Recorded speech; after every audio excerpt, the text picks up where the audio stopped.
Hello and welcome. या लेक्चरमध्ये आपण चॅप्टर नंबर 6 जसं नाव आहे फायनान्शियल प्लॅनिंग ते स्टार्ट करणार आहोत. Okay, so let's see. जास्त काही डिटेलमध्ये तुम्हाला दिलेलं नाही आहे, पण काही कन्सेप्ट आपण इथं समजून घेऊया है ना. फायनान्शियल प्लॅनिंग म्हणजे नेमकं कशाची प्लॅनिंग? तर फायनान्स म्हणजे काय आहे हो, जनरली मनी. ओके, फायनान्स म्हणजे काय आहे? मनी म्हणजे तुमच्याकडे किती पैसे येतात घरी. ठीक आहे, मग ह्याला आपण काय म्हणतो? अर्निंग किंवा इन्कम. म्हणजे एखाद्या व्यक्तीची इन्कम किती आहे किंवा अर्निंग किती आहे त्याची, म्हणजे त्याला महिन्याचे समजा किंवा वर्षाचे त्याच्याजवळ किती पैसे येतात. ठीक आहे, मग अर्निंग. त्याच्यापैकी काही खर्च असतात आपल्या. आता खर्च दोन प्रकारचे. कोणते दोन प्रकारचे? एक तर आहे नेसेसरी, है ना. खर्च दोन प्रकारचे. एक आहे नेसेसरी एक्सपेंडिचर.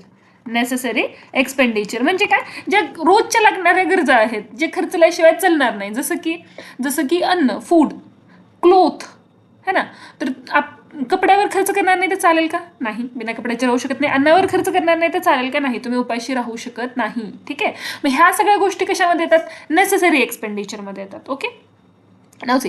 आणखीन काय नेसेसरी एक्सपेंडिचरमध्ये? फूड झाला, ठीक आहे, क्लोथ झालं, मेडिसिन झालं, है ना.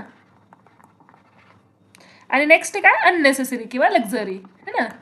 Luxury expenditure. मग लक्झरीमध्ये काय येईल? समजा आपल्याला आणि हाऊस पाहिजे आपल्याला राहायला. आपण झाडाखाली तर राहणार नाही, है ना. मग स्वतःचं घर असेल तर काय करावं लागेल? तर ॲन्युअल जे काही त्याचं टॅक्स वगैरे असतं ते द्यावं लागेल. आणि समजा रेंटचं घर आहे तुमचं तर तुम्हाला घर भाडं द्यावं लागेल, राईट आहे. मग लक्झरी एक्सपेंडिचर म्हणजे नेमकं काय? मग पहा, लक्झरी एक्सपेंडिचर म्हणजे काय? ह्याच गोष्टी जे तुम्हाला लागणार आहेत, है ना, पण जेवढं नेसेसरी आहे त्यापेक्षा जास्त खर्च करता तुम्ही. जसं की सपोज तुम्हाला शूज पाहिजे, है ना. तर शूज जर समजा 500ला पण येत आहेत, ते घालून पण तुमचं काम चालेल. पण तुम्ही एखाद्या ब्रँडचं घेताय त्यावेळेस ते काय झालं? नेसेसरी आहे का ब्रँडचं घेणं? नो. मग हे जे तुम्ही ब्रँडचं वस्तू घेताय that is your luxury expenditure. ठीक आहे, किंवा समजा TV, AC, fridge, car, these things are luxury expenditure. आता नेसेसरीमध्ये पण काय माहिती आहे का? एक आहे की रेग्युलर, है ना, जे तुम्हाला माहित आहे की काय काय खर्च होणार आहे. फूड म्हणजे किराणा वगैरे म्हणा, भाडं घरचं जर तुम्ही रेंटचं घर असेल तर, आणि जे काही मंथली खर्च असतात. आणि एक काय असतं? सडन एक्सपेंडिचर, है ना. सडन येऊ शकतं. सडन म्हणजे काय? अचानक येणार आहे. जसं की सपोज कोणी अचानक आजारी पडला, है ना, किंवा तुम्हाला कसल्या प्रकारचा लॉस झाला, किंवा नॅचरल डिझास्टर म्हणजे नैसर्गिक आपदा म्हणजे भूकंप वगैरे आला, कुणाचं घर तुटलं, मग आता परत बांधावं लागेल. मग दॅट इज एक्सपेंडिचर, राईट. खर्च आहे त्याला बांधण्यासाठी अगेन. मग अशा गोष्टी ज्या आहेत त्या काय आहेत? Sudden expenditure. मग फायनान्शियल प्लॅनिंग म्हणजे काय? म्हणजे तुमची अर्निंग जे आहे ना आणि तुमचं एक्सपेंडिचर जे आहे म्हणजे खर्च जो आहे त्याचं काय करणं? ह्याचं ताळमेळ बसवणं आणि ह्याच्यामधून सेव्हिंग करणं आणि या सेव्हिंगचा वापर करून अजून मनी अर्न करणं. लक्षात आलं? काय काय तुमच्याजवळ जेवढी मनी येत आहे ते काय आहे? तुमची अर्निंग. मग तुमची अर्निंग आणि एक्सपेंडिचर या प्रकारे करायचं आहे की तुम्हाला सेव्हिंग होईल आणि ह्या सेव्हिंगला काय करायचं आहे? इन्व्हेस्ट करायचं आहे आणि या इन्व्हेस्टमेंटमधून अजून मनी कमवायची. लक्षात आलं? ठीक आहे, हे काय तुमचं फायनान्शियल प्लॅनिंग. नाव सी. आता कसं कमवायचं, है ना. मग पहा, सपोज आता हे सगळं इरेज करते मी. बरं, हे तुम्हाला काही डेफिनेशन वगैरे येणार नाही आहे, ठीक आहे. हे फक्त तुम्हाला समजण्यासाठी आहे. याला म्हणतात फायनान्शियल एज्युकेशन किंवा फायनान्शियल लिटरसी, जी असणं खूप महत्त्वाचं आहे. का बरं ते मी आता लगेच सांगत आहे. कारण की स्टॉक किंवा म्युच्युअल फंड्स वगैरे गोष्टी तुम्हाला डिटेलमध्ये नाही आहे, त्याच्यामुळे मी डिटेलमध्ये जाणार नाही. Let me tell you in advance. Okay, but एक ओव्हरव्ह्यू देईल मी तुम्हाला की नेमका हा चॅप्टर जो आहे आपल्याला का बरं ठेवलेला आहे सिलेबसमध्ये, राईट. सी, सपोज कुणाची अर्निंग आहे 100 रुपीज. Okay, 100 rupees. आपण मोठा आकडा घेत नाही, एवढा आकडा घेतोय जे की पटकन कॅल्क्युलेशन होऊन जाईल. दिस इज युअर अर्निंग. ठीक आहे, मग हा ए व्यक्ती, हे बी व्यक्ती आणि हे सी व्यक्ती. ठीक आहे, मग ए व्यक्तीची आता ह्याची सगळ्याची अर्निंग म्हणजे ह्यांना महिन्याचे किती रुपये भेटायला लागले? 100. सगळ्यांच्या घरी 100 रुपये येतात. ठीक आहे ना. आता हे ह्यांचं काय? एक्सपेंडिचर, खर्च पण आहे सगळ्याच्या घरी. ठीक आहे, मग सगळे आता समजा ह्यांच्या घरी 40 रुपीज खर्च आहे, ह्यांच्या घरी 60 रुपीज खर्च आहे आणि ह्यांच्या घरी 30 रुपीजच खर्च आहे. तर मग सेव्हिंग किती झाली हो? ह्यांच्या घरी 60 रुपयाची सेव्हिंग आहे, ह्यांच्या घरी 40 रुपये उरले आणि ह्यांच्या घरी 70 रुपये उरले. ठीक आहे, आता सगळ्यात जास्त कोणापाशी उरलेत? ह्या व्यक्तीपाशी. हे 70 रुपीज याच्यापाशी उरलेले आहेत. ठीक आहे, पण हा काय करतो ना, हा म्हणतो की मी कॅश ठेवणार माझ्या घरीच सांभाळून. काय ठेवणार? कॅश ठेवणार माझ्या घरी सांभाळून. ओके, हा बी नावाचा जो व्यक्ती आहे ना, हा काय म्हणतो की मी काय करणार ना, मी गोल्ड घेतो. ठीक आहे, गोल्डमध्ये इन्व्हेस्ट करतो. आता हे जे सी नावाचं, ए नावाचा व्यक्ती आहे, ह्यानं काय केला? प्लॉट घेतला. ठीक आहे, थोड्या पैशाचा प्लॉट घेतला आणि थोडे पैसे स्टॉकमध्ये इन्व्हेस्ट केला. ठीक आहे, ओके, डन. सगळ्यांनी आपापले पैसे जे उरवलेले आहेत त्यांचे ते सगळ्यांनी काय केलेलं, इन्व्हेस्ट केलेलं आहे. आता ह्याने कॅशमध्ये इन्व्हेस्ट केला म्हणजे घरी तसंच ठेवलं. ठीक आहे. मग आता ह्याच्यामध्ये ह्याला नुकसान काय काय पाहू आपण. जर हे असंच ठेवलं तर काय होऊ शकते, चोरी होऊ शकते, ज्याला आपण थेफ्ट म्हणतो. चोरी होऊ शकते ह्याच्या घरी. ठीक आहे. आणि आपण कशाला असलं काही म्हणायचं, मग समजा चोरी नाही झाली तरी ह्याला नुकसान आहे. काय नुकसान आहे बघा. तुम्हाला माहित आहे की वर्षोवर्ष महिने महागाई वाढत चाललेली आहे. म्हणजे आज जर समजा 5 रुपयामध्ये मला एक पेन्सिल येत आहे तर थोड्या वर्षानंतर हे काय होऊन जाईल, 8 रुपये होऊन जाईल. ठीक आहे. पण तुमचे कॅश जे आहे ते आपोआप वाढणार आहे का? महागाई तर वाढेल आपोआप. म्हणजे काय, तुमची जी पैसे आहेत त्याची विकत घेण्याची जी क्षमता आहे ती कमी होत चालली. कशी म्हणजे बघा, आता ह्याच्याजवळ 70 रुपये आहेत. ठीक आहे. ह्या 70 रुपयामध्ये आज ह्याला 7 कॅडबरी येऊ शकतात, पण हेच 2-4 वर्षानंतर त्याला 5च कॅडबरी येणार. आता ह्याचे पैसे कमी झालेत का? नाही. पण ह्या पैशामुळे जी विकत घेण्याची क्षमता आहे, कॅपेबिलिटी आहे ना, ते काय झालेलं आहे, कमी झालेलं आहे, कारण की महागाई वाढलेली आहे. मग ह्या कॅशला आपण असंच जर घरी ठेवलं तर फायदा आहे का? नो. ठीक आहे. आता ह्याचे काही छोटे मोठे फायदे आहेत. छोटे मोठे फायदे कसे आहेत की समजा कुठे लॉसमध्ये वगैरे जाणार नाही, एवढेच आमचे पैसे राहतील है ना, पण ते वाढणार पण नाही आहेत. आणि थेफ्ट म्हणजे चोरी होण्याची सुद्धा भीती आहे. दुसरी गोष्ट, आता तर असं पण झालेलं आहे की तुम्ही एक काही पर्टिक्युलर अमाऊंटच्या पुढे कॅशमध्ये घरी ठेवू शकत नाही. त्याच्यामुळे जर तुम्ही खूप सारे पैसे घरी ठेवले तर काय होऊ शकते, तुमच्यावर कारवाई सुद्धा होऊ शकते. ओके. सो सी, कारण आपण कॅशलेस इकॉनॉमी प्रमोट करत आहोत ना, म्हणजे नोटा नाही ठेवायच्या घरी, लाईक दॅट. बँकमध्ये पैसे असले पाहिजे की सरकारला पण कळावं, टॅक्स वगैरे प्रॉपर घेता यावं है ना, अशा गोष्टी. मग एक लिमिटपर्यंत आहे तुम्हाला कॅश तुम्ही ठेवू शकता, बट त्या लिमिटच्या बाहेर नाही. म्हणजे आधी आपण किती पण कॅश ठेवू शकत होतो ना, तशा प्रकारे तुम्ही आता ठेवू शकत नाही. आणि कॅशमध्ये पेमेंट सुद्धा तुम्ही किती रुपये पेमेंट करू शकता कॅशमध्ये, त्याची सुद्धा लिमिट आहे. समजा गव्हर्नमेंट म्हणली की 1 लाख रुपये तुम्ही कॅशमध्ये पे करू शकता. मग तुम्ही जर 2 लाख पे करत असाल तर दॅट इज युअर म्हणजे इलिगल करत आहात तुम्ही. ठीक आहे. मग ते कसे पे करायचे, मग बँकेतून पे करायचे, अकाउंटवरून तुम्ही सेंड करा, लाईक दॅट. ओके. ओके. नाव सी, कॅशचं तर तुम्हाला कळलेलं आहे की हे काय होतं, ह्याची व्हॅल्यू डिमिनिश होते, म्हणजे कमी होत जाते. ठीक आहे. व्हॅल्यू काय होते, डिमिनिश होते. आणि हे मी तुम्हाला समजून सांगितलेलं आहे, 70चे 70च रुपये राहतील, पण 70 रुपयामध्ये सामान केवढं येईल, हे काय होत जाईल, कमी होत जाईल. ओके. नाव लेट्स सी, आता ह्या बी नंबरवाल्या व्यक्तीने ना गोल्ड घेतला. आता ह्याने घरी ठेवले नाही पैसे, ह्याने काय केले, गोल्ड घेतला. मग गोल्ड घेतल्यानंतर ना थेफ्ट होऊ शकते, चोरी होऊ शकते अगेन. पण ह्याच्यासाठी उपाय आहे. काय उपाय आहे की लॉकरमध्ये ठेवून द्या बँकेच्या. मग तिथं आम्ही कॅश पण ठेवू शकत होतो. तीच तर गोष्ट आहे ना, तुम्ही जर बँकेमध्ये कॅश ठेवला, हेच कॅश जर ह्या व्यक्तीने बँकेमध्ये ठेवलं असतं तर ह्याच्यावर ह्याला व्याज भेटला असता.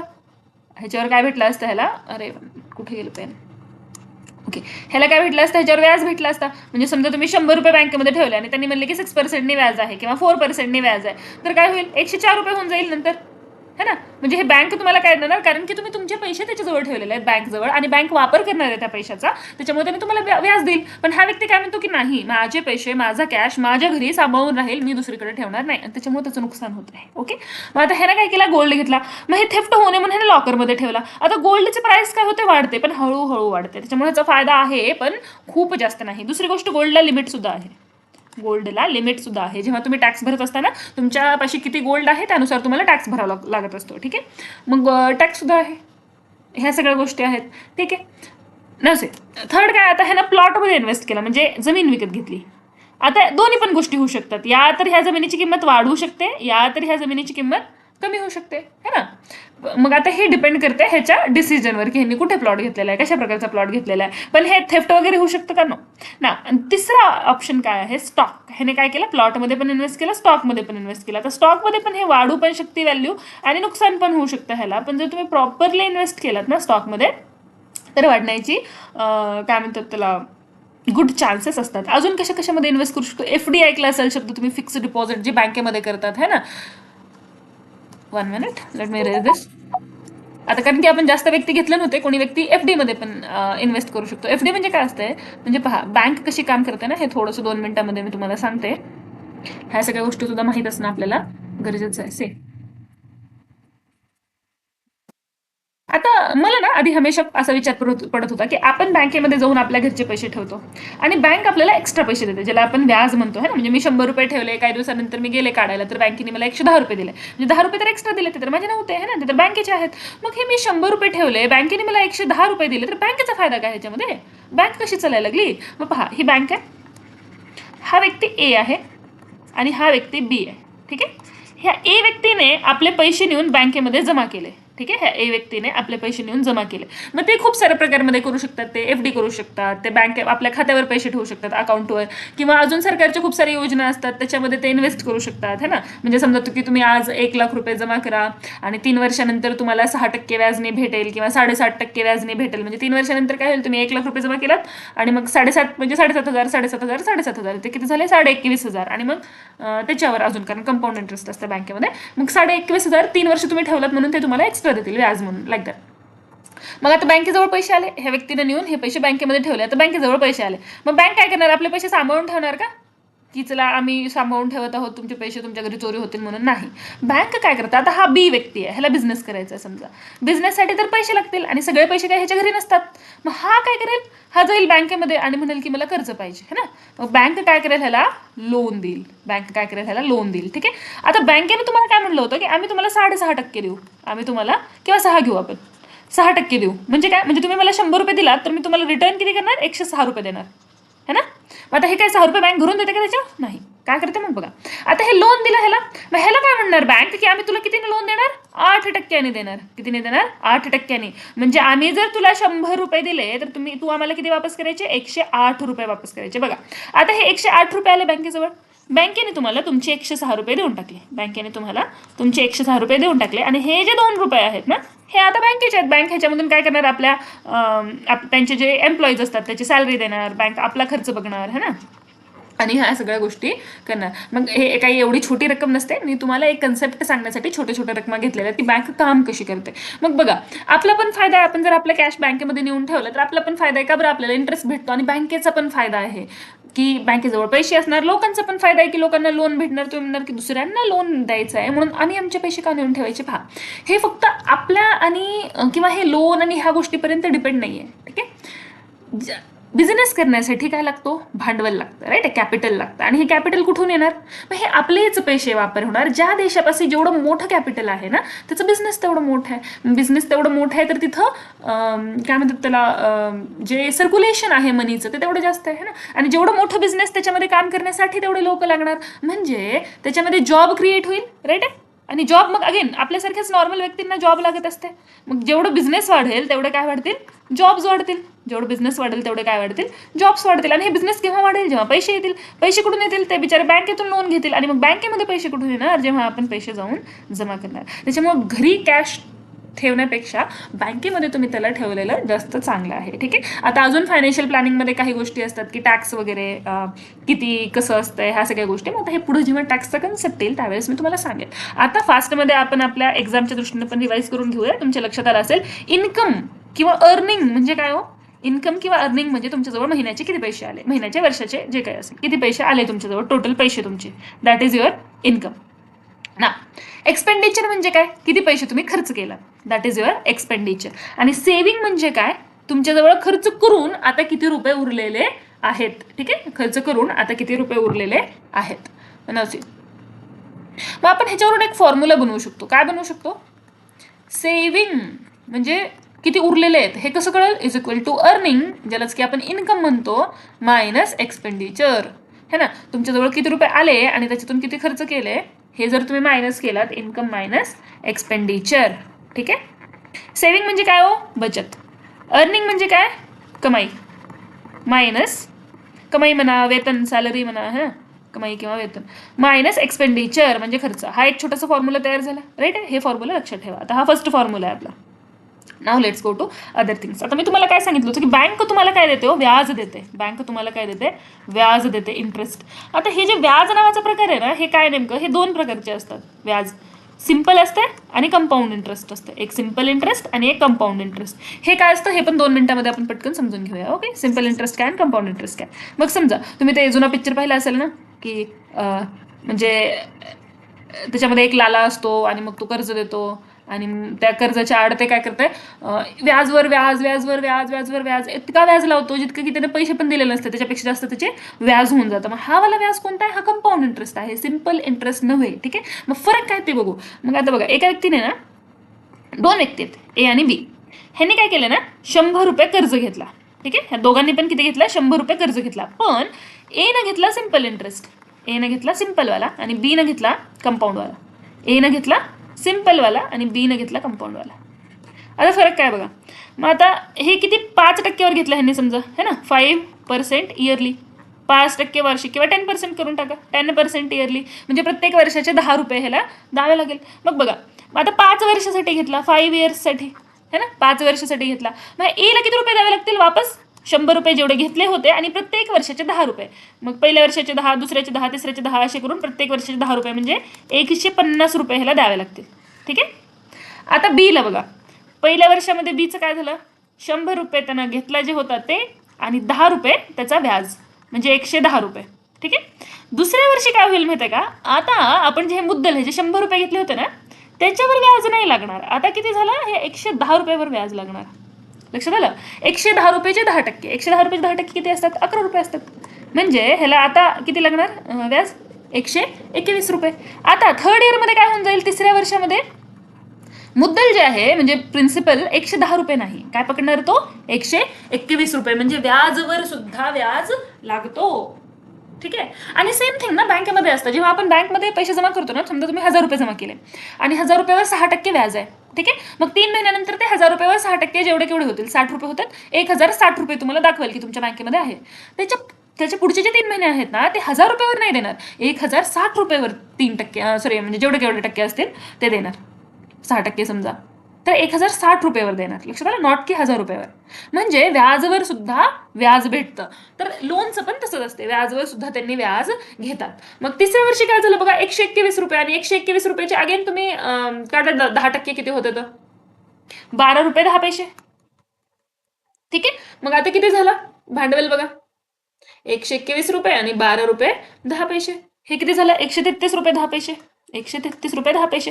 चौथ्या वर्षी काय होऊन जाईल, हे बघा, हे 133 आणि ह्याचा 133 आणि 10 पैसे आणि ह्याचा 10% म्हणजे 13 रुपये 31 पैसे. हे किती झाले बघा, 133 रुपये हे किती 10 पैसे आणि 13 रुपये 33 पैसे, हे किती झाले 146 रुपये 43 पैसे. 5व्या वर्षी फायनल इयरला काय होऊन जाईल, हे 146 झालेत का, हां 146, 146 वर 10% म्हणजे 14.64 होऊन जाईल, है ना. मग आता हे करा,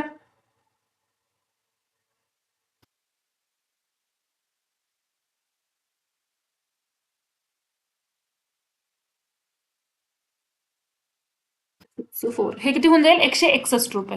ठीक आहे, 0 पैसे. आता बघा, ह्या पहिल्यावाल्या व्यक्तीला किती द्यावं लागेल, 50 रुपये, 150 रुपये, म्हणजे ह्याचा व्याज किती आहे फक्त 50 रुपये. दुसऱ्यावाल्या व्यक्तीला किती द्यावं लागेल, 161.07, म्हणजे ह्याचा व्याज किती ह्याने घेतले किती होतं 100 रुपये. 5 वर्षामध्ये व्याज किती झाला, 61.07 रुपीज. कुणाचं व्याज जास्त आहे, कंपाऊंड इंटरेस्टचं. कंपाऊंड इंटरेस्टमध्ये कधी पण व्याज जास्त लागत असतो, लक्षात आलं. आणि त्याच्यामध्ये जिथं कुठं कंपाऊंड इंटरेस्ट आहे ना तर तिथं फायदा आपला जास्त होणार का, बरं आपल्याला व्याजावर व्याज भेटणार. पण जेव्हा आपण लोन घेणार त्यावेळेस आपल्याला व्याज जास्त द्यावं लागणार आहे, हे कधी पण लक्षात ठेवा. ओके. नाव तुम्हाला आय होप की सिंपल आणि कंपाऊंड इंटरेस्ट कळालं असेल. सिंपल इंटरेस्टमध्ये काही नसते, डायरेक्ट जेवढे वर्ष आहेत एका वर्षाचे किती व्याज होतात त्याच्यानं मल्टिप्लाय करून टाकायचं. पण कंपाऊंड इंटरेस्टमध्ये तसं नाही. मग आता काय 10 वर्ष असेल तर आपण हे असं करत बसायचं का, नो. ह्याचा फॉर्म्युला आहे, ते आता फॉर्म्युला आपण सांगणार आहोत पुढे, त्यानुसार मग पटकन काढता येतात आणि हे काढून पण दाखवेल मी तुम्हाला. आता हेच येतं का नाही ते आपण बघूया. 100 रुपयांनी आपण कर्ज घेतला होता किती वर्ष, 10% 5 वर्ष. ठीक आहे, 10% 5 वर्षासाठी बघू. आता हा वाला फॉर्म्युला लिहून ठेवायचा, saving is equal to earning minus expenditure. तसं तर पाठ करायची गरज नाही, दररोजची गोष्ट आहे आपली. समजा आपल्याजवळ 10 रुपये ते काय आपलं अर्निंग आहे, ठीक आहे, त्याच्यामधून 5 रुपये खर्चले दॅट किंवा 4 रुपये खर्चले दॅट इज युअर एक्सपेंडिचर. मग सेव्हिंग किती रुपयाची झाली, 6 रुपयाची. सिंपल. पहिलं काय सम इम्पॉर्टंट फॉर्म्युला आहे ना, पहिल्यावाला काय आहे, सिंपल इंटरेस्ट. पहिल्यावाला काय आहे, सिंपल इंटरेस्ट, ह्याला म्हणतात साधा व्याज. ठीक आहे, आणि कंपाऊंडला चक्रवर्ती व्याज. नसे आपण सिंपल इंटरेस्टचा फॉर्म्युला काय बघा, हे आय म्हणजे काय, इंटरेस्ट. तिथे लिहून ठेवलेलं मी, आय म्हणजे इंटरेस्ट म्हणजे व्याज, पी म्हणजे प्रिन्सिपल मुद्दल, आर म्हणजे रेट ऑफ इंटरेस्ट म्हणजे किती टक्क्याने घेतला आहे ना, दॅट इज दर, टी म्हणजे टाइम किती दिवसांसाठी घेतला अपॉन 100. मग बघा काय होतं आपला आय, मला माहित नाही, 100 रुपये घेतले होते 10% आणि 5 वर्षासाठी.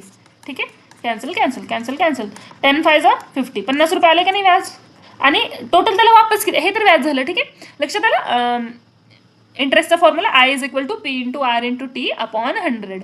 सिंपलचा फॉर्म्युला आहे, लक्षात ठेवायचं. ठीक आहे, आता पहा, मग आता ह्याला वापस किती देणार आपण, त्याच्याकडून जेवढे पैसे घेतले होते ते पण तर वापस देणार नसतं, व्याज थोडं देणार आहे ना. मग त्याला काय म्हणतात, एकूण रक्कम, अमाऊंट. ठीक आहे, तुम्ही एकूण रक्कम लिहिलं नाही, लिहिते पटकन. हां, हे जे अमाऊंट आहे ना, अमाऊंट म्हणजे काय हो, अमाऊंट म्हणजे एकूण रक्कम. ठीक आहे, अमाऊंट म्हणजे काय, एकूण रक्कम. म्हणजे तुम्ही किती रुपये घेतलेले दॅट इज युअर प्रिन्सिपल, किती व्याज झाला दॅट इज युअर इंटरेस्ट, दोन्हीला ऍड करा आणि अमाऊंट. मग बघा इथे 100 रुपये घेतले होते, व्याज किती झाला 50 रुपये, म्हणजे टोटल अमाऊंट वापस करायची किती आहे 150 रुपीज. लक्षात आलं. दुसरं आहे पर्सेंट प्रॉफिट है ना, किंवा पर्सेंट गेन. मग लक्षात ठेवा ऍक्च्युली इथं कॉस्ट प्राइस राहायला पाहिजे, कॉस्ट प्राइस मल्टिप्लाय 100. आता जसं एक्झाम्पल येईल ना त्यानुसार मी तुम्हाला सांगत जाईल. फक्त एक लक्षात ठेवा की प्रॉफिट आणि खाली काय येणार की किती रुपयावर हा प्रॉफिट झालेला आहे मल्टिप्लाय 100. ठीक आहे. ओके. आता इंटरेस्टसाठी अजून एक दुसरा फॉर्म्युला आहे ज्यामध्ये एवढं सगळं बसायची गरज नाही. जर तुम्हाला एकूण रक्कम किती आहे आणि प्रिन्सिपल म्हणजे किती रुपये घेतले होते हे जर सांगितलेलं असेल ना, एकूण रक्कम आणि मुद्दल सांगितलेलं असेल तर व्याज इझिली काढता येते. पण जेव्हा तुम्हाला ही एकूण रक्कम माहीत नसेल, फक्त प्रिन्सिपल माहित आहे, रेट माहित आहे, इंटरेस्ट माहित आहे, तेव्हा हा फॉर्म्युला, टाइम माहित आहे, तेव्हा हा फॉर्म्युला लावायचा. Okay okay. नवसी हे तर कळलं. आता जाऊया आपण कंपाऊंड इंटरेस्टकडे. ओके. काय होतं अगेन बघा, हा कंपाऊंड इंटरेस्टचा फॉर्म्युला आहे. डायरेक्ट अमाऊंट सांगतं. काय सांगतं? डायरेक्ट अमाऊंट सांगतं. म्हणजे एकूण रक्कम किती आहे, व्याज आणि मुद्दल सगळं मिळून. मुद्दल किती होता 100 रुपीज, 1 प्लस रेट किती रुपयाने घेतला होता आपण 10 रुपयानं. किती वर्षासाठी, हे एन काय होतं, एन म्हणजे टाइम आहे बरं का. कुठे लिहू मी आता, इथे लिहू का. हे एन म्हणजे काय, टाइम पिरियड, किती दिवसासाठी घेतलाय. ठीक आहे. मग किती 5 वर्षासाठी घेतलाय बघा. 100 प्लस 1 प्लस हे कटलं किती उरलं 1/10 चा power 5 is equal to 100 plus हे बघा, हे 10 1 जा 10 प्लस 1 हे किती येईल 11/10 चा पॉवर 5. ओके. नवसी हे किती येईल 100 प्लस 1.1 चा पॉवर 5 म्हणजे 1.1 ला 5 वेळेस स्वतःशीच मल्टिप्लाय करायचं.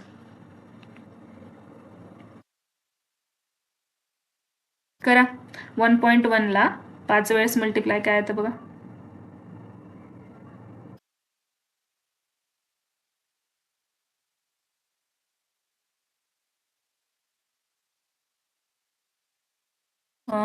ठीक आहे.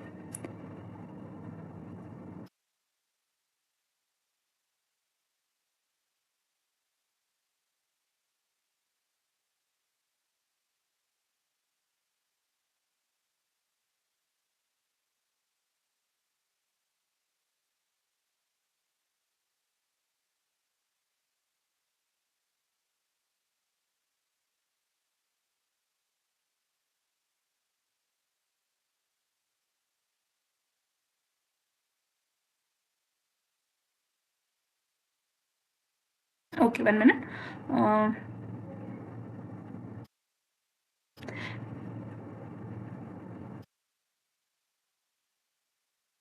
ठीक.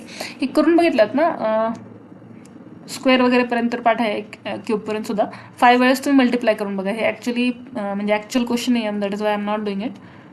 Let's say. ओके. आणि मग जे काही अमाऊंट आलं ना त्याच्यामधून तुम्ही तुमचा जो प्रिन्सिपल आहे ना तो मायनस करा. इथं ॲक्च्युली मला CP लिहायचं होतं. तर प्रॉफिट, इथं पण प्रॉफिट पर्सेंटचा फॉर्म्युला सेम, प्रॉफिट आणि किती रुपयावर प्रॉफिट होतं ते. आता पुढे क्वेश्चन येईल त्यानुसार हे फॉर्म्युले मी तुम्हाला वापरून टाकायला. Okay okay. मला सी ठीक आहे. हे 11चं करून पाहिलं मी, तर हे किती आले बघा. हे एकच मिनिट. हे 100 प्लस नाही ॲक्च्युली, इथं मल्टिप्लाय आहे ना, इथं मल्टिप्लाय. हां ओके. Let's do it. ह्याला मल्टिप्लाय करा. हे किती येईल बघा 161,051 तुम्ही 100ने मल्टिप्लाय केल्यानंतर आन्सर किती येतं 161.051. आपलं 160.1.07 काहीतरी आलं होतं. Exact answer 161. ठीक आहे. लक्षात आलं. मग हे आलं का. त्यानुसार तुम्हाला 10 वर्ष असे मोजत बसायची गरज नाही. पण ते कंपाऊंड इंटरेस्ट होतं कसं कॅल्क्युलेट ते मी तुम्हाला मागं सांगितलं होतं की पहिल्या वर्षीचं पूर्ण व्याज आणि मुद्दल मिळून जी रक्कम बनते त्याच्यावर पुढच्या वर्षीचं व्याज लागणार, नॉट की फक्त 100 रुपयावर. लक्षात आलं. ठीक आहे. Now let's go to questions. ह्याचे क्वेश्चन एवढे काही हार्ड नाही आहेत, फक्त तुम्हाला काय करायचं ना थोडासा विचार करावा लागेल. ओके. Now let's see. पहिला क्वेश्चन काय म्हणतात. श्यामराव एक व्यक्ती आहेत. Shyamrao income in 2015-16 after paying all taxes is, म्हणजे ह्यांच्याजवळ जेवढे केवढे पैसे आले होते त्याच्यावर त्यांनी टॅक्स वगैरे देऊन टाकला आणि मग टॅक्स वगैरे देऊन टाकल्यानंतर ह्यांच्याजवळ किती रुपये उरलेले आहे, तो इन्कम किती आहे ह्यांची 6,40,000. ठीक आहे. 6,40,000. ओके. आता काय म्हणलंय, he pays ₹2,000 per month for insurance. इन्शुरन्ससाठी ह्यांनी किती रुपये द्यायला लागलेत 2,000 प्रत्येक महिन्याला. ठीक आहे. आणि हे कशाची इन्कम आहे हो? वर्षाची आहे बरं का. ठीक आहे ना. 20%, ठीक आहे, हे एका महिन्याचे 2000 मंथली, मग पूर्ण वर्षाचे किती होऊन जाईल बघा? ₹24,000. पूर्ण वर्षाचे किती होऊन जाईल? ₹24,000. ठीक आहे. इन्शुरन्स मनी. आता काय सांगितलंय? 20% of his annual income. Annual म्हणजे वार्षिक, लक्षात ठेवा. अॅन्युअल म्हणजे वार्षिक. 20% of his annual income into his provident fund. 20% कुठं जातं? त्याच्या प्रोव्हिडंट फंडमध्ये. बघा, प्रोव्हिडंट फंडमध्ये 20% ऑफ हिज अॅन्युअल इन्कम. आता ह्याची अॅन्युअल इन्कम किती आहे? वार्षिक इन्कम किती आहे? 20% म्हणजे काय हो? 20/100. आणि वार्षिक इन्कम किती आहे? 6,40,000. मग बघा, हे 2 0 कॅन्सल आणि हे 2 0 कॅन्सल. मग आता हे इथे 0 किती आहेत? वर 1 2 3. मग टाकायचं 1 2 3 0. मग काय उरलं? 64 मल्टिप्लाय 2 करून टाकायचं. 128 rupees.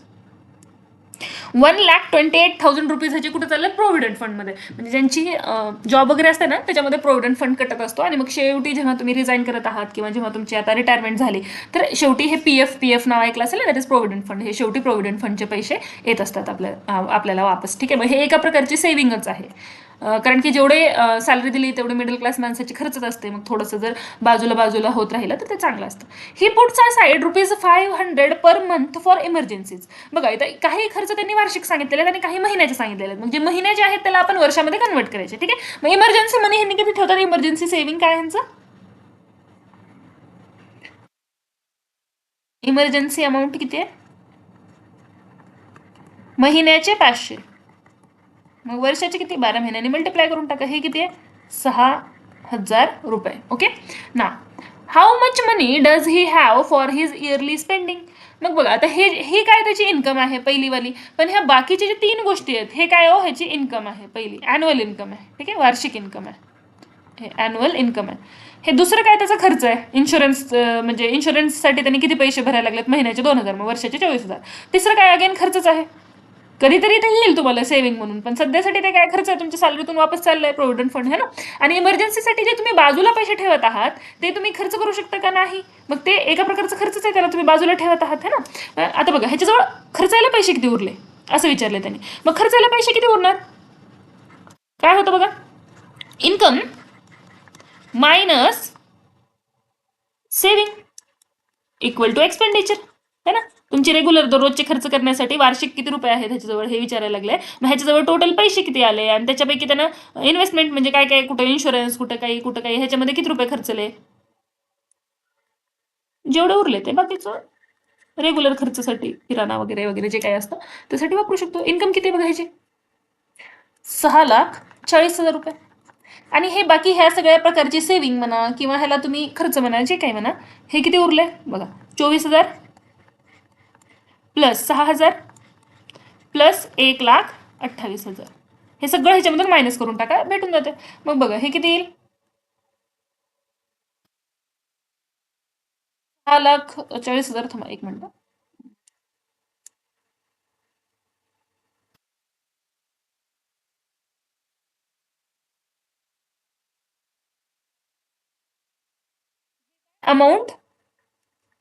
Amount available for yearly spending, है ना. Yearly spending. ह्याला ऍक्च्युली सेव्हिंग तर सध्या म्हणू शकत नाही आपण. ह्याला आपण प्लॅन्ड एक्सपेंडिचर म्हणू शकतो का? की प्रत्येक महिन्याला ह्याला माहित आहे की ह्याला एवढे खर्च करायला लागले, है ना.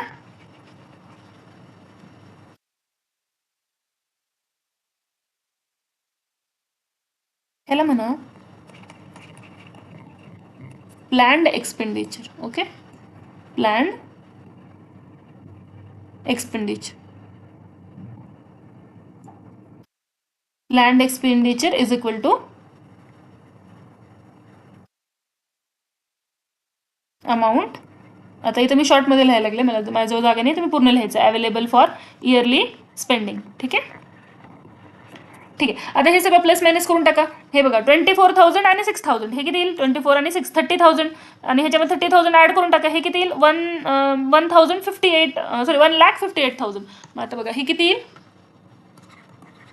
Amount available for yearly spending किती येईल, yearly spending equal to rupees हे 6,40,000 जेवढे रुपये ह्याच्याजवळ आले होते टॅक्स वगैरे वापस भरून, त्याच्यापैकी ह्याचा मंथली जे प्लॅन्ड खर्च आहे की एवढा होणार म्हणजे होणारच, ते किती आहे, 1,58,000, 1,58,000. मग आता हे मायनस करा. मग बघा इथं 3 0 इथं 3 0 मायनस जर केला तर लिहूनच दाखवतो मी कशाला तुम्हाला ना. आता कारण मला माहिती आहे की इथं पण 0 आहे, इथं पण 0च आहे, मग मी काय करणार ना, डायरेक्ट 640 मधून 158 मायनस करून टाकणार. एवढा मोठा मायनस करत बसणार नाही. 0 - 0 कशाला लिहित बसू. इथं बघा 10 - 8 2, 10 - 8 2, हे 4च्याच ठिकाणी काय झालं 3 आणि 6च्या ठिकाणी 5. अगेन 3 मधून 5 जाईल का नाही, मग काय होईल 3चं 13 होईल. 13 मधून 5 गेले किती राहणार, 8 राहणार. 4 मधून 1 गेले 3 राहणार. ठीक आहे, ओके. हे किती येईल 382, 3,82,000 रुपीज त्याच्याजवळ वर्षाचे खर्च करण्यासाठी उरलेले आहेत. ओके,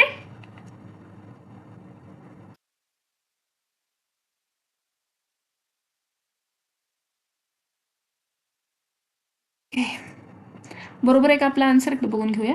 8 + 2 10 0 1 कॅरी, 5 + 1 6 + 8 14 4 1 कॅरी, 3 + 1 4 नाही इथं 4 येणार ना, इथं 4 येणार, 4,82,000. ओके,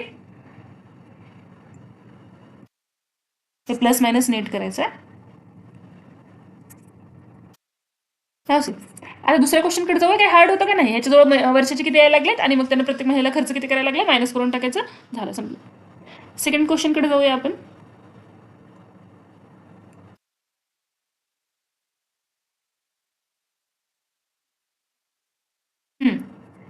सेकंड क्वेश्चन काय पहा, क्वेश्चन काय सांगतो की एक मिस्टर शाह आहेत, invested 3,20,000 in a bank at 10% compound interest. आला बघा कंपाऊंड इंटरेस्ट. आणि ह्यांचा फायदा होणार का नुकसान, फायदा होणार आहे का बरं, कारण की ह्याने जाऊन लोन घेत नाही, इन्व्हेस्ट करतात, बँकेमध्ये जाऊन पैसे ठेवत आहेत. He also invested 2,40,000 in mutual fund. आता हे म्युच्युअल फंड काय असतं माहिती का, जसं आपण बँकेमध्ये करतो ना तशाच प्रकारे, पण ह्याच्यामध्ये रिस्क असतं. ठीक आहे, काही कंपनीचं वगैरे असतं, तुम्ही ते घ्यायचं त्यांना स्टार्टिंगला. आता किती रुपीजचं आहे, समजा हे 4 लाखचं आहे ना, तर तुम्ही त्यांना ते 4 लाख द्यायचं, त्याच्यावर किती % व्याज होऊन किती वर्षामध्ये किती रुपये वापस येणार, ते त्यानुसार त्यांनी तुम्हाला एक कागद देणार. मग तेवढे वर्ष झाले की तुम्ही ते देऊन, किंवा मधून पण तुम्हाला जर तोडायचं असेल तर तुम्ही तोडू शकता, पण त्याचे काही नुकसान वगैरे असणार ते सांगणार नाही. मग हे पण एका प्रकारची इन्व्हेस्टमेंटच आहे. Okay, at market rate he got 3,05,000 after 2 years. How much did he gain. मग आता बघा ह्याने 2 प्रकारची इन्व्हेस्टमेंट केली. ह्या मिस्टर शहाने काय केलं, 2 प्रकारचं इन्व्हेस्टमेंट केलं. कसलं 2 प्रकारचं इन्व्हेस्टमेंट केलं, हे रफ आहे बरं का, रफमध्ये लिहायला लागले मी, इथं लिहिते. ठीक आहे, मिस्टर शहाने काय केलं, काही पैसे बँकमध्ये ठेवले, ठीक आहे, आणि काही पैसे म्युच्युअल फंडमध्ये ठेवले. ठीक आहे, ह्यांना इथून पण काही पैसे भेटलेत आणि इथून पण काही पैसे भेटलेत. तर ते विचारलं की किती भेटले आणि कुणामध्ये फायदा झाला, मला कसं कळेल, तर जिकडचे जास्त टक्के भेटायला लागले, समजा इथं 100 रुपये है ना, 5% द्यायला, इथं 6% दिलं, तर फायदा कुठं झाला, इथं होणार है ना. म्हणजे मला काय काय काढावं लागेल की किती रुपये होते, किती रुपये आले वापस आणि किती % आले है ना. How much did he gain म्हणजे पैसे काढायचे, आणि which of the investment was more profitable, कोणचं मोर प्रॉफिटेबल आहे हे कसं कळेल, तर आपण जर % काढलं तर. मग पहिल्यांदा बँकेचं करूयात का, ठीक आहे, बँकेमधून ह्यांना किती पैसे वापस भेटले ते बघू. ठीक आहे, आधी गिवन लिहा.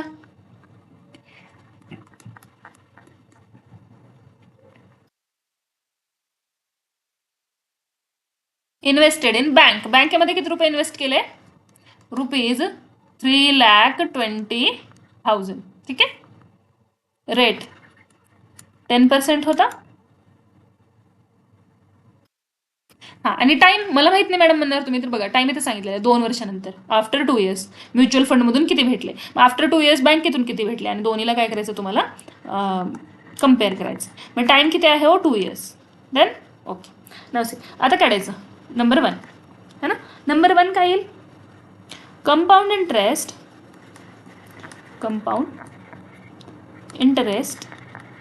On money invested in bank. बँकेमध्ये जे पैसे इन्व्हेस्ट केले होते, मनी इन्व्हेस्टेड इन बँक, त्याच्यावर ह्यांना किती रुपये भेटले, बघू किती रुपये भेटले.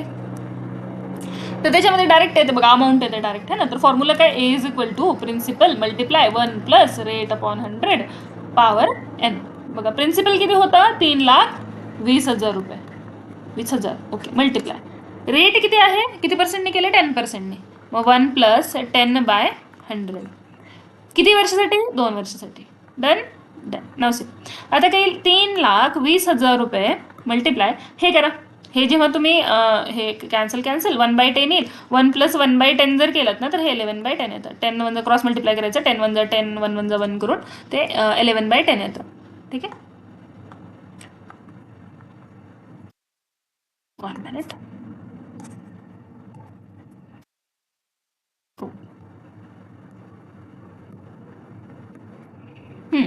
11/10 चा स्क्वेअर हे किती येईल बघा.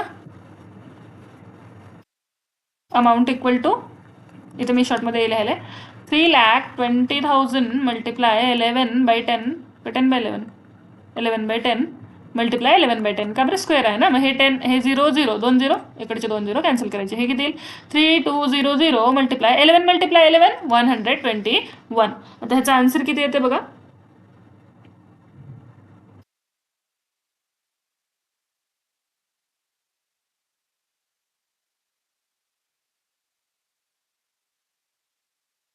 I think 1 minute.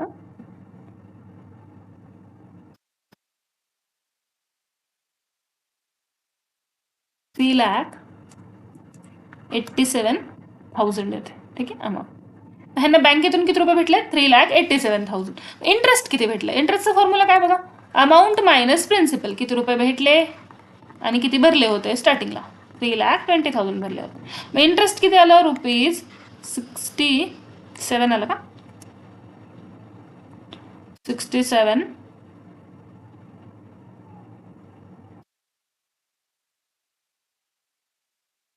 ठीक आहे. एक मिनिट. किती आलं 3,87,200 रुपीज आले. Sorry 1 minute.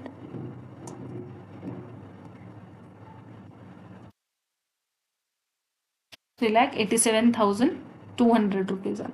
मग इथं पण 200. मग इथं किती येईल 67,200 येईल. हे इंटरेस्ट आहे तुमचा. ठीक आहे. इंटरेस्ट किती आहे ₹67,200 एवढं ह्यांना बँकेतून भेटलेलं आहे व्याज. ठीक आहे. मग आता ह्या व्याजचा पर्सेंटेज पण काढावं लागेल. ह्या व्याजाचा पर्सेंटेज सुद्धा काढायला लागेल. पर्सेंटेज कसं काढणार. आता सांगितलं होतं की व्याज अपॉन किती रुपयेवर तो व्याज भेटलेला आहे.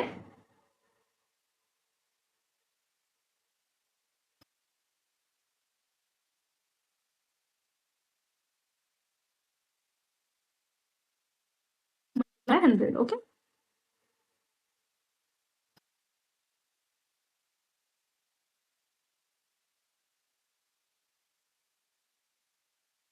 ओके. ना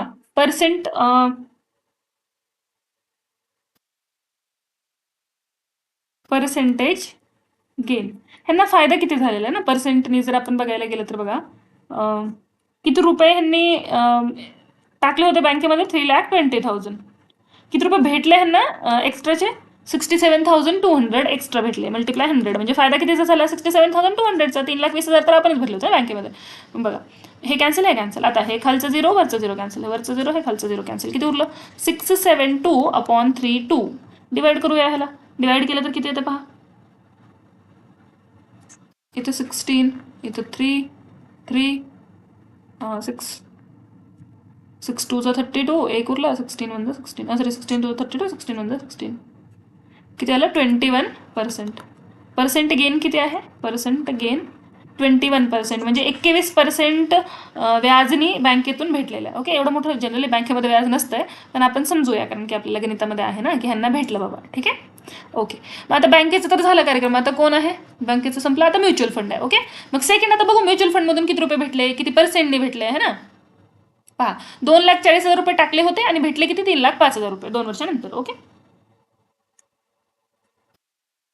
लिहा.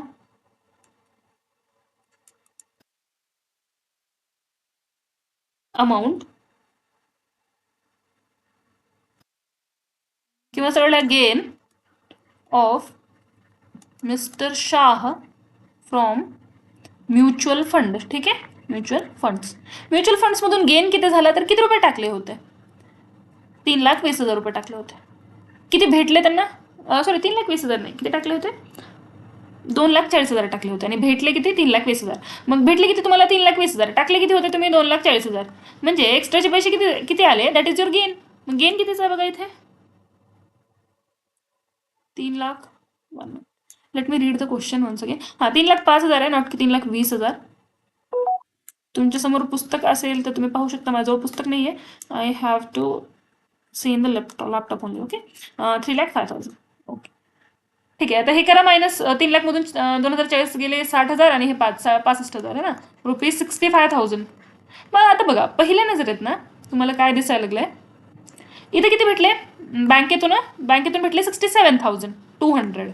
इथे किती भेटले 65,000. मग तुम्हाला वाटेल की म्युच्युअल फंडमध्ये नुकसान झालं, पण तसं नसतं. हे पण बघावं लागेल की बँकेमध्ये रुपये किती टाकले होते, 3,20,000, आणि म्युच्युअल फंडमध्ये किती टाकले होते, 2,40,000. म्हणजे म्युच्युअल फंडमध्ये पैसे कमी टाकले होते आणि त्याच्यामुळं तुम्हाला इथं पर्सेंट काढावं लागेल. तुम्ही डायरेक्ट म्हणू शकत नाही की म्युच्युअल फंडमध्ये जे गेन आहे ते कमी झालेलं आहे. ठीक आहे, गेन फ्रॉम म्युच्युअल फंड, जसं व्याज म्हणतो ना आपण बँकेतून, मग इथं गेन आहे म्हणजे फायदा. सेम थिंग आहे, हे पण एका प्रकारचं व्याजच आहे. ओके, 65,000 ह्याला ब्रॅकेट करून टाक ना. पर्सेंट गेन काढायचं आहे तुम्हाला. पर्सेंटेजने किती फायदा झाला, तर बघा किती फायदा झाला. तुम्ही किती रुपये टाकले होते म्युच्युअल फंडमध्ये, 2,40,000. किती रुपये एक्स्ट्रा भेटले तुम्हाला, म्हणजे व्याज किती भेटला, 65,000. ह्याला 100ने मल्टिप्लाय करा, कारण की पर्सेंटेज काढायचे. मग आता हे 0 कॅन्सल, हे 0 कॅन्सल, हे कॅन्सल, हे कॅन्सल. किती उरलं, 650/24. किती उरला, 650/24. करा, हे डिवाइड करा 12. इथे किती येणार, 325. आता डायरेक्ट डिवाइड करून टाकू आपण. 12 2 24. किती उरले, 885. 12 7 84. 0.10 आले, मग 0 100 आलं, 12 8 96.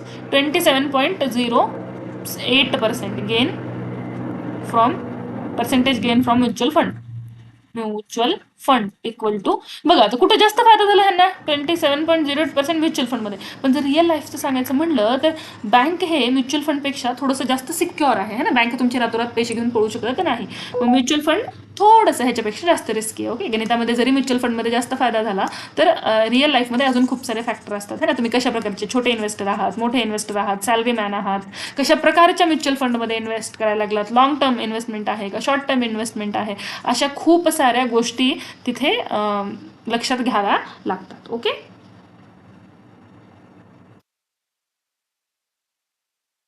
मला क्वेश्चन काय विचारलं होतं बघा, how much did he gain. मला इथे mister Shah gained. How much did he get म्हणलं नाही बरं का, how much did he gained म्हणजे फायदा किती झाला, पैसे किती आले ते नाही, फायदा किती झाला त्याच्यामध्ये है ना. मग हा मिस्टर शाह गेंड किती रुपये बँकेतून भेटले बघा, 67,200 रुपीज. ठीक आहे, gain ₹67,200 from bank and ₹65,000 from mutual funds. हे पहिल्या भागाचं उत्तर झालं. दुसरा त्याच्यामध्येच विचारलेला क्वेश्चन काय पहा, which of the investment was more profitable. जास्त प्रॉफिटेबल कोणता, जिथं प्रॉफिट पर्सेंटेज जास्त आहे. प्रॉफिट पर्सेंटेज जास्त कुठं आहे, म्युच्युअल फंड. म्हणजे हा mutual fund investment was more profitable. Okay, profitable. Done. Okay, hard होतं का काय नाही आहे. काय केलं ह्यांनी, काही पैसे बँकेत घातले, काही पैसे म्युच्युअल फंडमध्ये घातले है ना. मग काय केलं आपण, दोन्हीचं पण इंटरेस्ट काढलं. इथं काय काढलं, गेन काढला.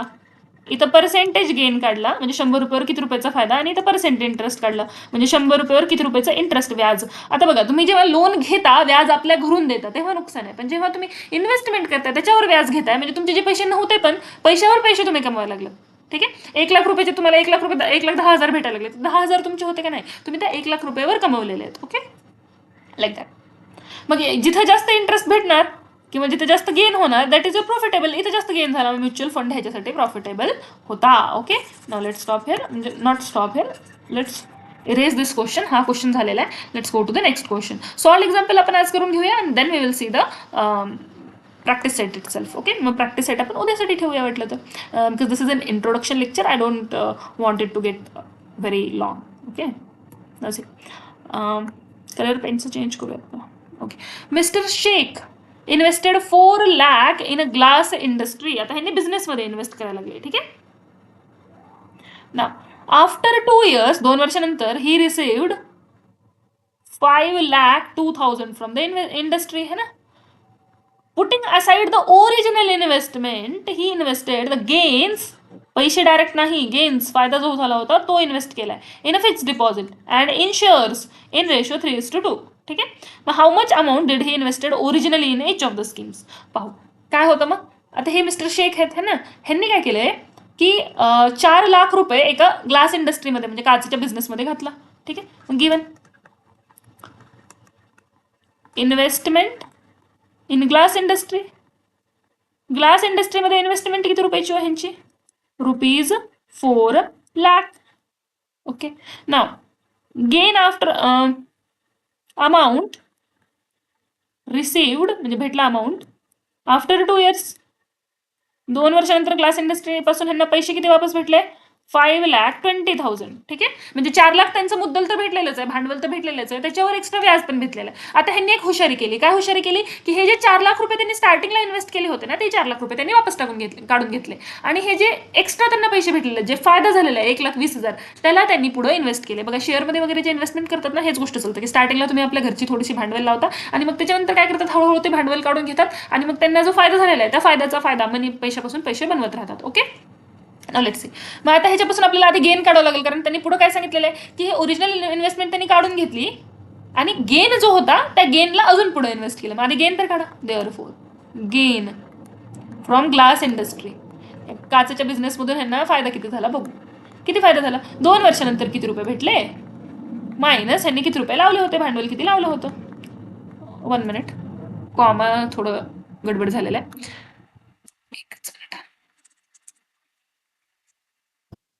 ओके. बघा 4 लाख. ओके.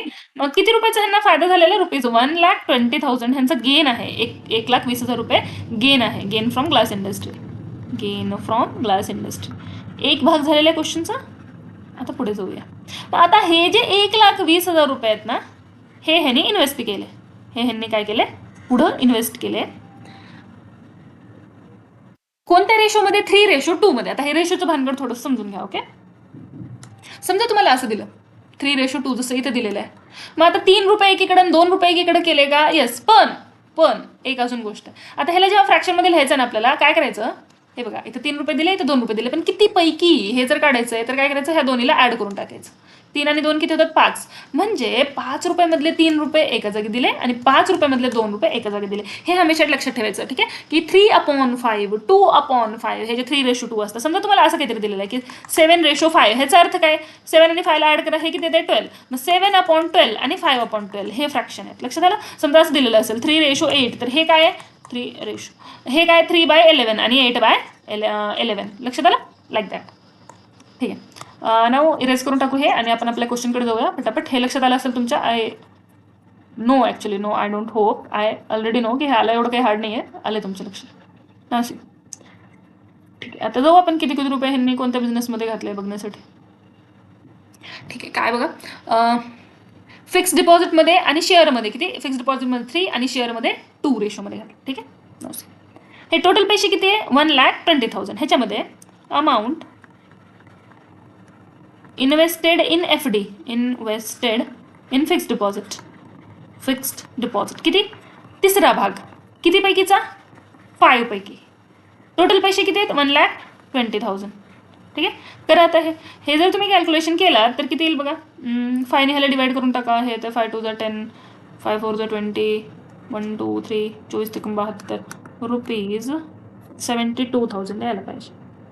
₹72,000. ठीक आहे.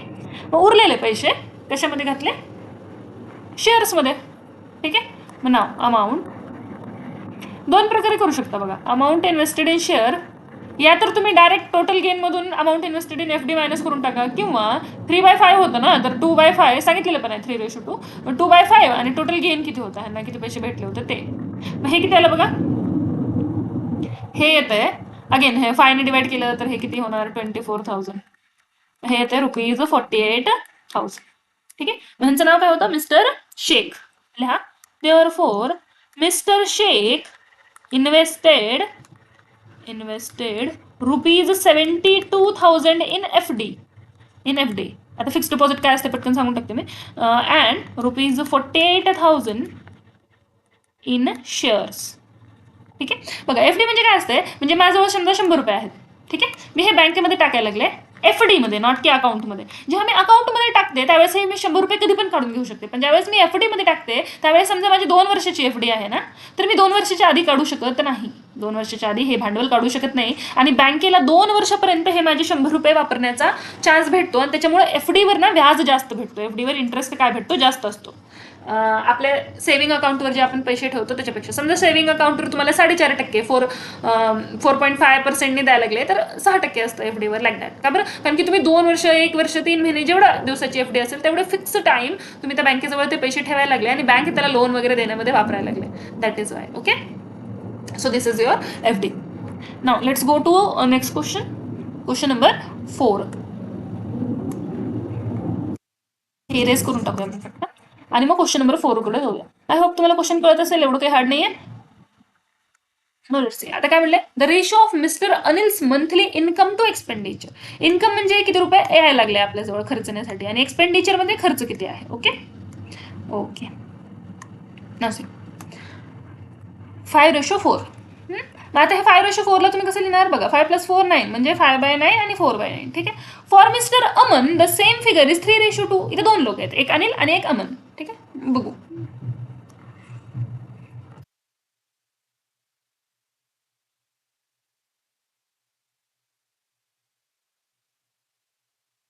ओके. हे कोण आहे, अनिल. अनिल आहे. ओके.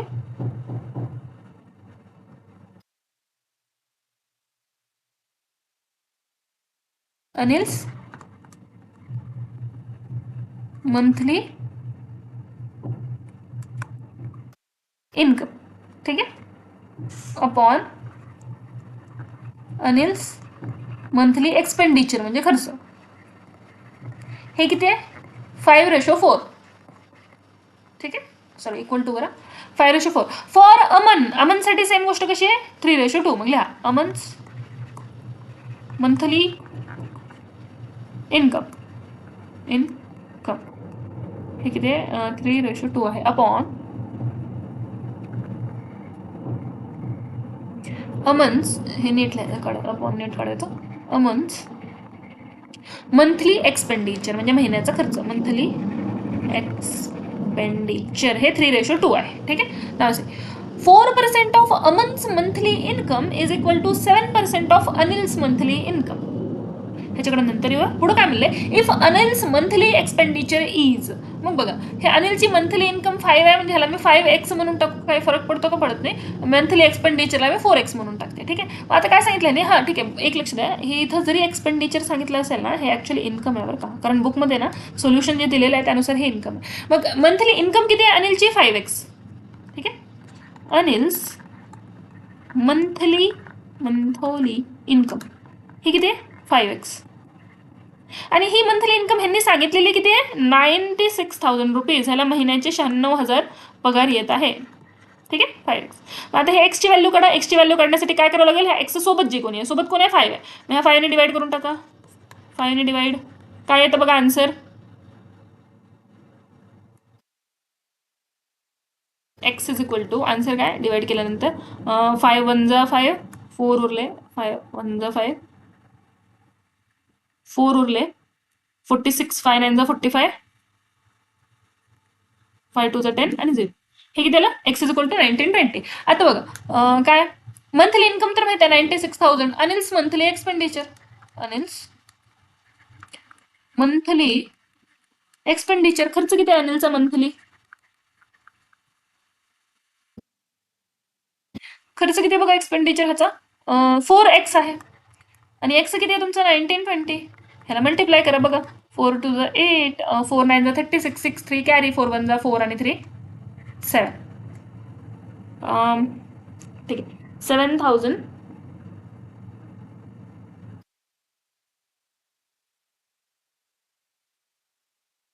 96,000 आहे. 3 0 होते, तो पण 3 0. 5 1 जा 5, 5 9 जा 2 0 0, अजून एक 0 येईल तो.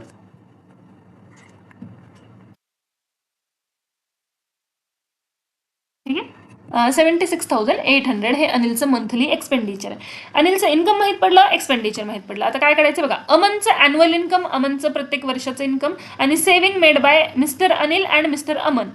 मिस्टर अनिल किती सेव्हिंग करतात, मिस्टर अमन किती सेव्हिंग करतात. सध्या आपण अनिलची सेव्हिंग काढू शकतो, तर आपण अनिलची सेव्हिंग काढूया. ओके, कारण की आपल्याला अनिलचं मंथली इन्कम पण कळलेलं आहे, एक्सपेंडिचर म्हणजे खर्च पण कळलेलं आहे, तर आपण त्याची सेव्हिंग काढू शकतो इझिली. ओके, मला saving of mister Anil, monthly saving म्हणल्यावर नाही, सेव्हिंग फक्त. Okay, savings of mister Anil. Saving किती आहे यांची, 96,000 पगार आहे आणि ह्याच्यामधून 76,800 हे खर्च करतात. तर वाचवतात किती रुपये पहा.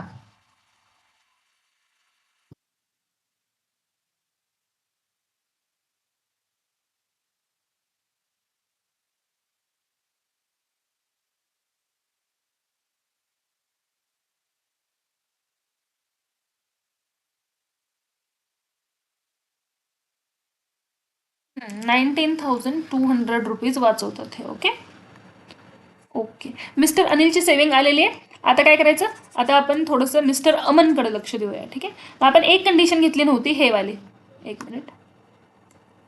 4% of Aman's monthly income equal to 7% of Anil's monthly income. ठीक आहे, मग ह्याला एक्स म्हणलं होतं तर ह्याला वाय म्हणूया आपण, 3y 2y है ना. मग अमन्स मंथली इन्कम किती येईल, 3y येईल. ठीक आहे, बघू पुढे आता काय म्हणलं. 4% ऑफ अमन्स मंथली इन्कम, 4% म्हणजे 4/100 into Aman's monthly income equal to 7% of Anil's monthly income. 7% म्हणजे 7/100 मल्टिप्लाय अनिलच आहे का, Anil's monthly income, Anil's monthly income. प्रत्येकाची व्हॅल्यू ठेवत चला. 4% मल्टिप्लाय अमनची मंथली इन्कम किती आहे, 3y. 7%. अनिलची मंथली इन्कम किती आहे, 5x लिहायचं नाही. अनिलची मंथली इन्कम किती आहे, 96,000 दिलेलं आहे आपल्याला.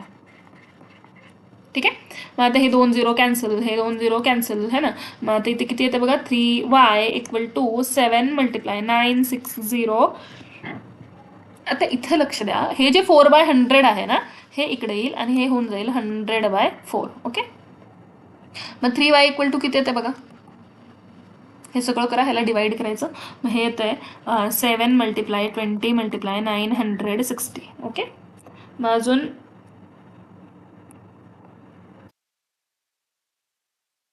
7 मल्टिप्लाय 25 मल्टिप्लाय 960 हे येतं 1,68,000. हे आलंय 3y. वाय किती येईल, ह्या 1,68,000ला 3 ने डिवाइड करून टाका. हे किती येतं बघा, 56,000. किती येतं, 56,000. हे वाय किती आलं, 56,000. आता हे आहे का अनिलची मंथली इन्कम, नाही, कारण की हे फक्त वाय आहे, हे 3y नाही आहे. अनिलची मंथली इन्कम किती आहे, 3y आहे. बघू आता, मला एकच मिनिट. ओके, एक स्लाइड पाहिजे होतं मला, ब्लॅक. ओके, एक मिनिट, आपल्याला एवढं वाय काढायची गरज नाही. एकच मिनिट बघू द्या मला. Find Aman's annual income. ठीक आहे, saving by mister Aman, savings ह्यांची काढायची आपल्याला. ठीक आहे, म्हणून वायची गरज पडेल. आता इथं बघा, हे 3y काय आहे हो, हे जे 1,6800 आलं ना, हे 3y काय, इन्कम आहे काय नाव आहे, अमनची. मग अगेन तुम्ही वायला 3 ने मल्टिप्लाय करत बसायचं नाही. लिहा Aman's monthly income equal to 1,68,000. अमनचं इन्कम जास्त आहे. ठीक आहे, पण तुम्हाला अमनची मंथली विचारले का इन्कम, नाही. अमनची मंथली इन्कम विचारले का त्यांनी, नाही. काय विचारले, ॲन्युअल इन्कम. ॲन्युअल म्हणजे काय हो, ॲन्युअल म्हणजे वार्षिक इन्कम. 1 मिनिट. ॲन्युअल म्हणजे काय, वार्षिक इन्कम, वर्षाची किती. ठीक आहे, लिहा Aman's therefore Aman's annual income equal to 12 multiply rupees 1,68,000. हे किती आलं करा, 0 0 0, 12 8 96, 9 carry, 12 6 72 and 9 81, 1 carry, 8 12 12 and 8 20. 20 lakhs 16,000. 20 lakhs 16,000.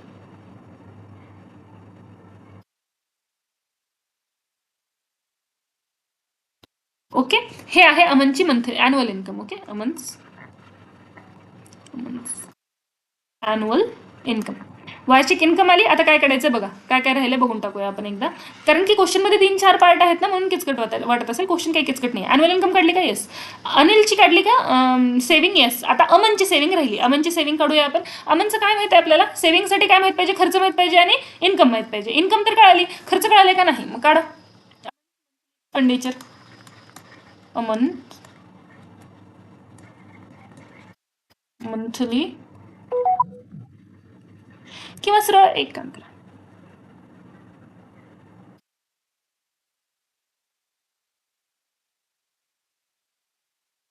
एक बघा, अमनची मंथली इन्कम किती आहे? 3Y है ना. डायरेक्ट आपण सेव्हिंग काढू शकतो. आपल्याला अजून जास्त कॅल्क्युलेशन करायची गरज नाही. कसं बघा, अमन्स मंथली सेव्हिंग किंवा Aman saving,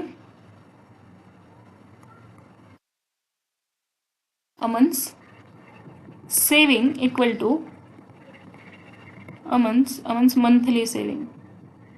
monthly saving is equal to Aman's monthly income minus monthly expenditure. Aman's monthly income minus Aman's monthly expenditure. Monthly income किती आहे? प्रत्येक महिन्याला ह्याच्याजवळ 3Y रुपये येतात. एक्सपेंडिचर किती आहे? 2Y. उरलं किती? Y. आणि वायची व्हॅल्यू किती आहे? तुम्ही काढली इकडं बघा. वायची व्हॅल्यू 56,000. वायची व्हॅल्यू किती आहे? 56,000.